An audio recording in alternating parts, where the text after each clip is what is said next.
masuk ke materi lainnya, kalian harus tahu nih, apa sih pengertian teknologi digital itu? Jadi, teknologi digital merupakan suatu teknologi yang lebih banyak memanfaatkan atau menggunakan sistem otomatis atau sistem komputer untuk memproses suatu informasi dan sangat kurang memanfaatkan tenaga manusia.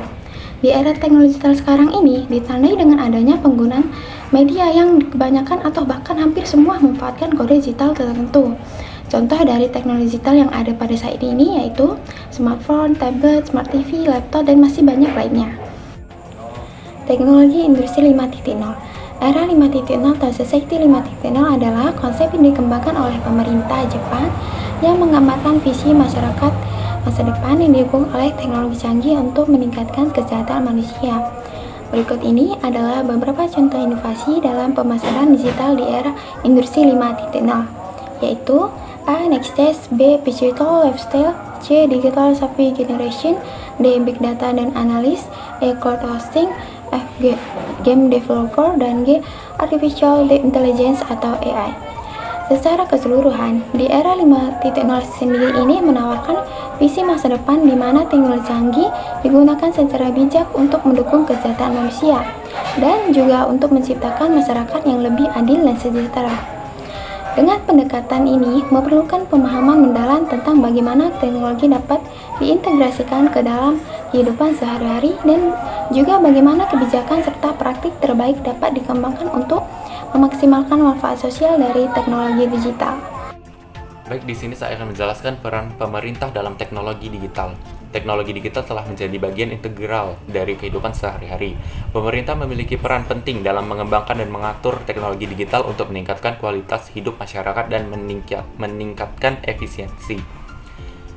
Berikut adalah beberapa peran utama pemerintah dalam teknologi digital. 1. Menyediakan infrastruktur digital yang memadai.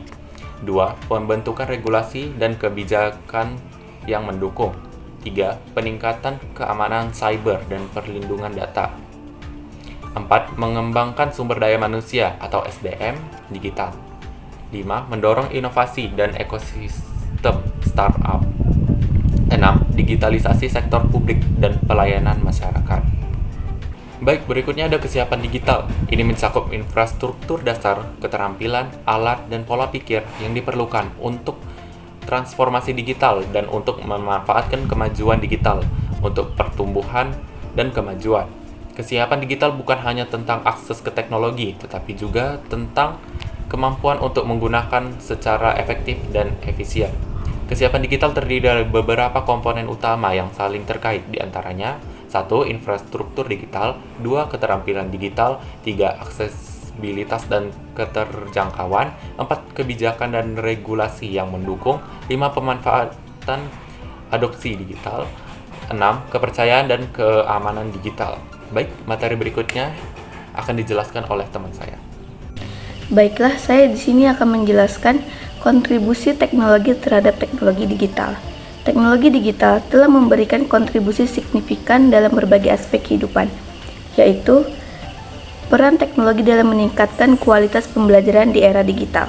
Teknologi pendidikan memberikan kontribusi signifikan dalam mendukung pembelajaran yang interaktif, memudahkan akses informasi, dan meningkatkan mutu pendidikan.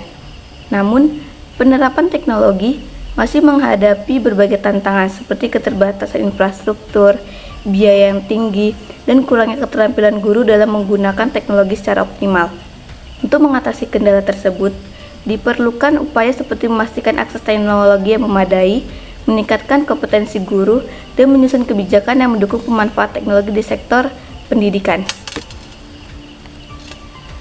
Peran teknologi dalam transformasi ekonomi dan bisnis di era digital. Transformasi teknologi telah membawa banyak perubahan, seperti memungkinkan bisnis untuk memanfaatkan platform digital untuk menjual produk dan jasa mereka, membuat proses bisnis lebih efisien, dan meningkatkan produktivitas dan memberikan keuntungan lain yang signifikan. Kali ini saya akan menjelaskan tentang kebijakan pemerintah terhadap teknologi digital. Area kebijakan utama dalam teknologi digital mencakup 1. Infrastruktur digital. Kebijakan pemerintah dalam area ini meliputi investasi dalam jaringan broadband, pengembangan pusat data, dan dukungan untuk penyediaan layanan telekomunikasi. 2. Regulasi data. Kebijakan regulasi mencakup perlindungan data pribadi, keamanan cyber, e-commerce, konten digital, dan persaingan usaha. 3. Keamanan cyber. Kebijakan keamanan cyber meliputi pembentukan lembaga keamanan cyber, pengembangan standar keamanan, dan peningkatan kesadaran keamanan cyber. 4. Keterampilan digital. Kebijakan ini bertujuan untuk mengurangi kesenjangan digital dan memastikan bahwa semua lapisan masyarakat dapat berpartisipasi dalam ekonomi digital. 5. Inovasi digital. Inovasi digital merupakan mesin pertumbuhan ekonomi dan solusi untuk tantangan sosial. Beberapa contoh kebijakan utama meliputi 1. Proyek Palaparing, 2. Peta Jalan Ekonomi Digital Indonesia 2030 Roadmap, 3. Kementerian Komunikasi dan Informatika Republik Indonesia. Selanjutnya, pemanfaatan teknologi digital dalam Islam. Sosial media memiliki peran yang penting dalam menyebarkan ajaran agama Islam. Melalui media sosial, informasi tentang Islam dapat dijumpai dengan mudah oleh masyarakat, tidak terbatas oleh waktu dan tempat. Platform seperti Facebook, Instagram, Twitter, dan YouTube memungkinkan para penceramah untuk membagikan informasi tentang ajaran Islam kepada audiens mereka. Mereka juga dapat menyebarluaskan terjemahan Al-Quran dan hadis di situs web dan kanal media sosial. Berikut adalah contoh pemanfaatan teknologi digital dalam Islam. 1. Dakwah digital. Dan kedua adalah pendidikan Islam digital.